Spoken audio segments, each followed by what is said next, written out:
आज हम करेंगे कविता के बहाने। इस कविता को हम एनिमेशन के साथ बहुत इजी मेथड से समझने वाले हैं। और सिर्फ इतना ही नहीं, इसी कविता के एमसीक्यू टाइप क्वेश्चन, इसी कविता के एक्सरसाइज क्वेश्चन और इसी कविता के इंपॉर्टेंट क्वेश्चंस भी हम इसी वीडियो में बात करेंगे। तो आज हमारे साथ अंत तक बने रहिएगा। तो आइए शुरू करते हैं। नमस्ते, मेरा नाम आशीष है। देखो बच्चों, इस कविता की लाइन बाय लाइन एक्सप्लेनेशन से पहले इसकी समरी सुन लो, वो भी शॉर्ट में, ताकि आपको जब मैं कविता पढ़ाऊं, समझाऊं, एक एक लाइन, एक एक शब्द को पढ़ूं, तब आपको यह कविता और अच्छे से समझ में आए। इस कविता को लिखने वाले हैं कुंवर नारायण।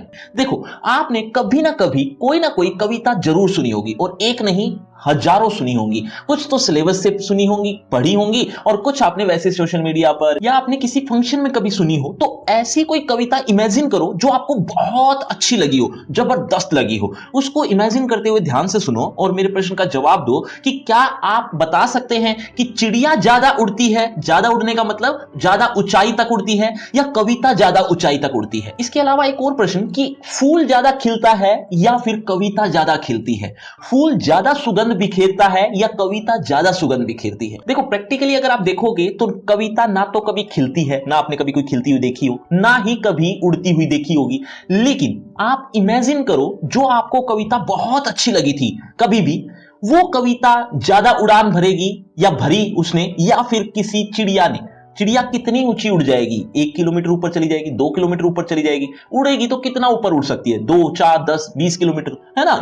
ये मैक्सिमम बताया है मैंने। लेकिन इसके अलावा अगर हम कविता की इमेजिनेशन करें तो कविता उड़ान इतनी ऊंचाई पर भरती है कि उसकी कोई सीमा ही नहीं है, उसकी कोई लिमिटेशन ही नहीं है। और इसी तरह से फूल भी कितना खिल जाएगा? फूल इतना है, इतना हो जाएगा, इतना हो जाएगा, और बड़ा हो जाएगा, कितना बड़ा हो जाएगा। लेकिन जब कविता खिलती है ना, तो वो बहुत ज्यादा मात्रा में खिलती है और चारों तरफ सुगंध बिखेरती है, और उसकी सुगंध कभी समाप्त भी नहीं होती। फूल की सुगंध तो कभी ना कभी समाप्त हो ही जाती है, लेकिन कविता की सुगंध कभी समाप्त नहीं होती। क्यों? क्योंकि फूल की जो सुगंध है, फूल का जो खिलना है, वो लिमिटेड होता है, सीमित दायरे में होता है। जबकि कविता का खिलना, कविता का सुगंध बिखेरना, ये अनलिमिटेड होता है। एक जगह से दूसरी जगह, दूसरी से चौथी जगह, 5वीं, 8वीं, 10वीं हमेशा खिलती रहती है। हजारों साल पहले की लिखी हुई कविता आज भी सुगंध बिखेर रही है। हम आज भी पढ़ते हैं, आज भी उसका रस लेते हैं, आज भी हमें आनंद आता है। तो यह है अनलिमिटेड खिलना। कविता एक उड़ान है चिड़िया के बहाने। कविता की उड़ान भला चिड़िया क्या जाने? कविता भी एक उड़ान भरती है। कैसे? जैसे चिड़िया के बहाने, चिड़िया की तरह कविता भी उड़ान भरती है। कविता की उड़ान भला चिड़िया क्या जाने? चिड़िया नहीं जान सकती कविता की उड़ान। क्यों नहीं जान सकती? क्योंकि चिड़िया की उड़ान एक सीमित दायरे में होती है, एक लिमिटेशन होती है, उसकी ससीम होती है। जबकि कविता की उड़ान असीम होती है, उसकी कोई सीमा नहीं होती, वो अनलिमिटेड उड़ सकती है, अनंत ऊंचाई तक वो जा सकती है। इसीलिए कहा है कि कविता की उड़ान भला चिड़िया क्या जाने, चिड़िया नहीं जान सकती। एक बार जल्दी से इन दो पंक्तियों की हिंदी सुन लो कि कविता भी उड़ान भरती है चिड़ियों के बहाने, चिड़ियों की तरह कविता भी उड़ान भरती है। कविता की उड़ान भला चिड़िया क्या जाने, चिड़िया नहीं जान सकती, क्योंकि कविता की जो उड़ान होती है वो असीम होती है।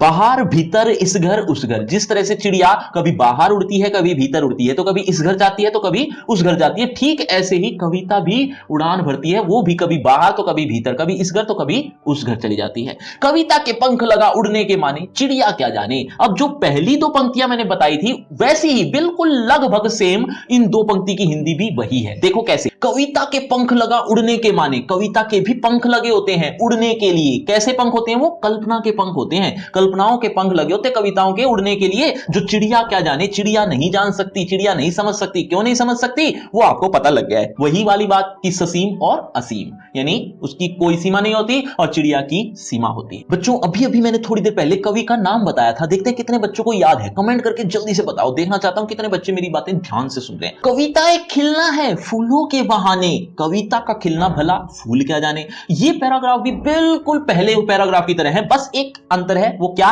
पहले पैराग्राफ में हम चिड़िया के बारे में बात कर रहे थे और दूसरे पैराग्राफ में हम फूलों के बारे में बात करेंगे। देखो क्या लिखा है। कविता एक खिलना है फूलों के बहाने। कविता भी खिलती है, किस तरह से? फूलों के बहाने, फूलों की तरह।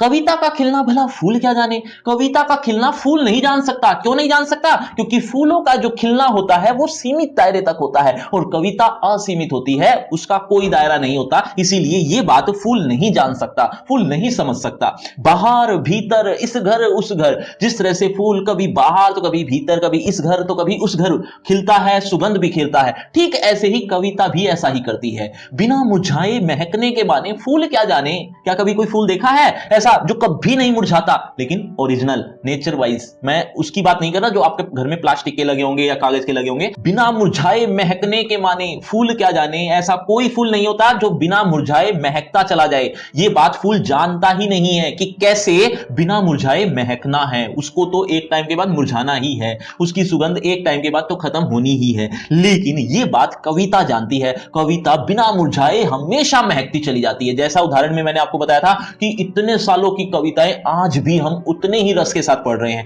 मैं इसी कविता की ही उदाहरण ले लेता हूं। ये कविता भी ना जाने कितने टाइम पहले लिखी गई थी, आज भी ये बिना मुरझाए महकती चली जा रही है। अर्थात लोग इसको पढ़ रहे हैं, इसमें इसका रस ले रहे हैं, इसका आनंद ले रहे हैं। बच्चों, पिछले पैराग्राफ में मैंने कविता के पंख कैसे होते हैं ये बताया था। किस तरह के होते हैं एक बार कमेंट करके बताओ। देखते हैं कितने बच्चे ऐसे हैं जो बहुत शार्प माइंडेड हैं। देखो, कविता एक खेल है बच्चों के बहाने। अब इस पैराग्राफ में हम थोड़ी सी अलग बात पढ़ेंगे। पहले दो पैराग्राफ में हमने ये पढ़ा था कि चिड़िया और फूल का कोई कंपैरिजन नहीं है कविता के साथ, लेकिन इस पैराग्राफ में हम पढ़ेंगे कि कविता का कंपैरिजन है, लेकिन किसके साथ? बच्चे के साथ। बच्चे और कविता बिल्कुल एक जैसे होते हैं। मैं आपको एक एग्जांपल से समझाता हूं कि जिस तरह से बच्चे खेलते हैं ना, ठीक वैसे ही कवि भी कविता को बनाते समय शब्दों के साथ खेलता है। आपने भी कभी कविता बनाई हो तो आपने महसूस किया हो कि शब्दों को आगे पीछे रखना पड़ता है, इधर उधर देखना पड़ता है, शब्दों का चुनाव करना पड़ता है, कभी ऊपर कभी नीचे करना पड़ता है। तो ये एक तरह से शब्दों के साथ खेलना ही है। ठीक ऐसे ही जैसे बच्चे खेलते हैं। और इतना ही नहीं, जिस तरह से बच्चे कोई भेदभाव नहीं देखते, कोई भेदभाव नहीं रखते,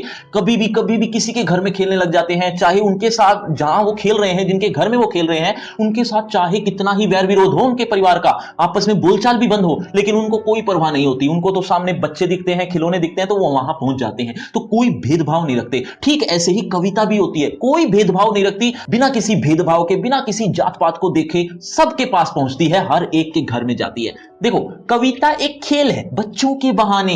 कविता भी एक खेल है बच्चों के जैसे, बच्चे जैसे खेलते हैं, ठीक ऐसे ही कविता भी एक खेल ही है।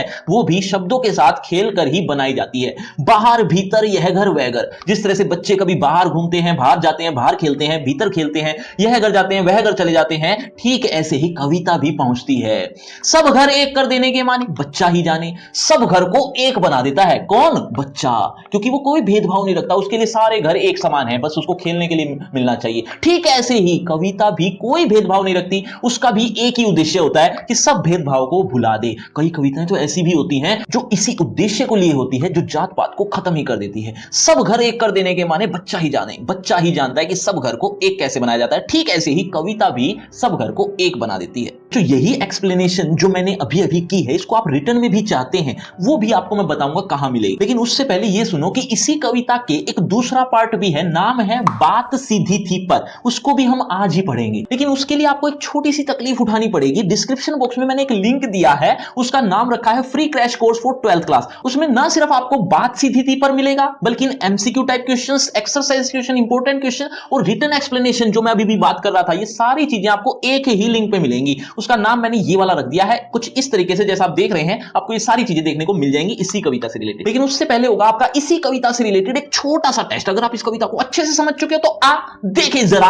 किसने कितना पढ़ा। पहला प्रश्न आपके सामने, आपकी स्क्रीन पर ये रहा। कविता फूलों के बहाने क्या है? बच्चों, हर प्रश्न के बाद आपको 5 सेकंड मिलेंगे आंसर देने के लिए। आप अपना आंसर कमेंट करते रहना, एंड में देखना चाहता हूं किसके कितने आंसर ठीक हुए। कविता फूलों के बहाने क्या है? आपके ऑप्शन आपकी स्क्रीन पर ये रहे।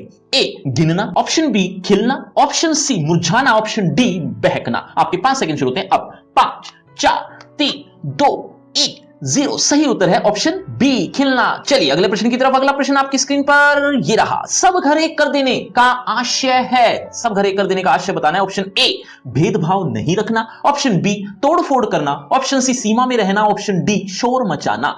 5 4 3 2 0 सही उत्तर है ऑप्शन ए, भेदभाव नहीं रखना। चलिए अगले प्रश्न की तरफ। अगला प्रश्न, कविता किसके बहाने एक उड़ान है? आपके ऑप्शन, ऑप्शन ए अतीत, ऑप्शन बी बालक, ऑप्शन सी चिड़िया, ऑप्शन डी प्रेमिका। 5 4 3 2 1 0 सही उत्तर है ऑप्शन सी, चिड़िया। चलिए अगले प्रश्न की तरफ। अगला प्रश्न आपकी स्क्रीन पर, कविता किसके बहाने खेल रही थी? कविता किसके बहाने खेल रही थी? आपके ऑप्शन, ऑप्शन ए बच्चे के, ऑप्शन बी खिलौने के, ऑप्शन सी पेंच के, ऑप्शन डी भाषा के। 5 4 3 2 1 0 सही उत्तर है ऑप्शन ए, बच्चे के। तो बच्चों ये है आपका रिपोर्ट कार्ड, ध्यान से देख लीजिए, पढ़ लीजिए। और हाँ, आपके टोटल मार्क्स कितने हैं ये कमेंट करना मत भूलना। और आपकी क्लास से रिलेटेड एक फ्री क्रैश कोर्स आ गया है, बिल्कुल फ्री है, लिंक आपको डिस्क्रिप्शन बॉक्स में सबसे ऊपर मिल जाएगा, जरूर देख लेना। और अगर आपको मुझसे बातचीत करनी है तो सभी सोशल मीडिया के लिंक डिस्क्रिप्शन बॉक्स में है, आ जाइए बातचीत करते हैं। शुक्रिया, धन्यवाद।